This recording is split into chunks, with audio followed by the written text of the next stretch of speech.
নমস্কার সবাইকে, blog express চ্যানেলে আপনাদের সবাইকে স্বাগত জানাই। আজকে রান্নাঘর থেকে শুরু করলাম। এখন বাজে 11:35। তো আজকে একটু রান্নাঘর মানে এই দুপুরে রান্নাটা করতে একটু লেটই হয়ে গেল। তো যাই হোক, এই যে পালং শাকটা এখানে বসিয়ে দিচ্ছি। পালং শাক করবো আর একটু করবো পনিরটাকে আজকে মশলা দিয়ে করব, সবজি ছাড়া শুধু পনির করব। তো যাই হোক, পালং শাকটা হোক। পনিরটা হচ্ছে ফ্রিজে রাখা। আর এই ঘরটা যে না খুব সুন্দর রোদ আসে, ওই জন্য এই জামা কাপড়গুলো একটু জানলাতে দিচ্ছি। আর ঘরের ঠান্ডার দিন যেহেতু, তাই ঘরের অবস্থাও খুবই খারাপ। এই যে পনিরটা ফ্রিজে ছিল, পনিরটা বের করাও হয়নি, ভুলেও গেছি অবশ্য পনিরটা এই যে বের করতে। এখন আর এটাকে রান্না করা যাবে না। তো দেখি একটু গরম জলের মধ্যে একটু গরম জলে ভিজিয়ে রাখবো। তো এখানে রান্নাবান্না হোক, পনিরটারও ব্যবস্থা করি।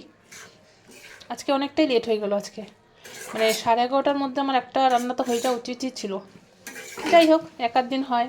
আর বুলটুস আজকে স্কুলে গেছে, ও শনিবার আজকে হাফ ডে। আগে তো ফুল ডে হলে পাঠাতাম না, যেহেতু এখন হাফ ডে হচ্ছে বলেই পাঠাচ্ছি। ফুল ডে হলে তোর ইয়োগা ক্লাসটা থাকে, তো যার জন্যই আর পাঠানো হতো না, তো এখন পাঠাচ্ছি। ঠিক আছে, পনির করবো, এই জন্য পনিরটা ভাজা বসিয়ে দিচ্ছি। পালং শাকটা হয়ে গেছে। তো যখন ভাই ফোন করছিল, তো ওই জন্য আর ভিডিও করতে পারিনি। পালং শাকটা তো নর্মালি করলাম, দেখালামই, বসিয়ে দিচ্ছি। তো ভাই ফোন করছিল, ডুগলুকে ভিডিও কল করছিল, ওর জন্য আর দেখাতে পারলাম না। চুল কাটা হয়ে গেছে, খারাপ লাগছে, কারণ আমাদেরও যাওয়ার কথা ছিল তো ঘুরতে। তো ওই জন্য একটু খারাপই লাগছে। একসাথে যাওয়ার কথা ছিল, আর সবাই মিলে একসাথে যেতে বেশ ভালোও লাগে, তাই না? আর একা একা যাওয়ার থেকে সবাই মিলে গেলেই ভালো লাগে। পনিরটার এখানে মশলাটা অলমোস্ট হয়েই আসছে।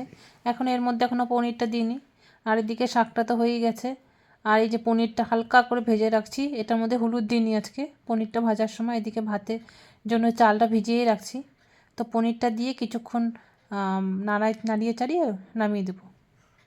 তো অলমোস্ট হয়েই আসছে মশলাটা। আর একটু ভালো মতন কষলে পরে আমি পনিরটা দিয়ে দেবো ওর মধ্যে। আর এদিকে আমার সব রান্নাবান্না কমপ্লিট। এখানে আছে পালং শাক, আর ওটার মধ্যে একটু ভাত ছিল কালকের, তো ওটা আছে, ওটার মধ্যে রাখলাম। আর এই যে হচ্ছে পনিরটা, ব্যাস। আর সেরকম কিছু এখানে আজকে রান্না করিনি। আর ওইদিকে ভাতটা আছে, গরম ভাতটা হটপটটার মধ্যে।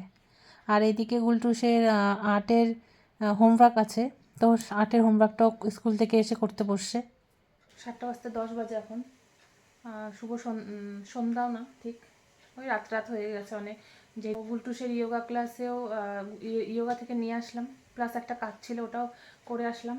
আর দোকান থেকেও আসলাম। তো দোকান থেকে আসার পথে এখানে এই যে একটু প্যাটিস নিয়ে আসলাম, আর এদিকে ডিম নিয়ে আসলাম। তো এখন ডিমের কি দাম হয়ে গেছে, এক ট্রে দিল 230 টাকা। তো বলে ঠান্ডার দিনে নাকি দাম বাড়ে। আমি তো দেখি সবসময় ডিম দাম বাড়ে, মানে যেটা ভালো লাগে খেতে সেটারই দাম বেশি। দিন দিন জিনিসের দাম বেড়েই যাচ্ছে। তো যাই হোক, চা করি, চা বসিয়েছি, আমি চা খাবো। তো চাটা খাই, এখন সেরকম কিছুই নেই, গুটুসকে নিয়ে পড়তে বসবো। তো ভিডিওটা আজকে এখানেই শেষ করি। ভিডিওটা ভালো লাগলে লাইক করবেন, কমেন্ট করবেন, এবং তার থেকেও বেশি ভালো লাগলে সাবস্ক্রাইব করে নিতে পারেন। আজ আসি, দেখা হবে অন্য ব্লগে।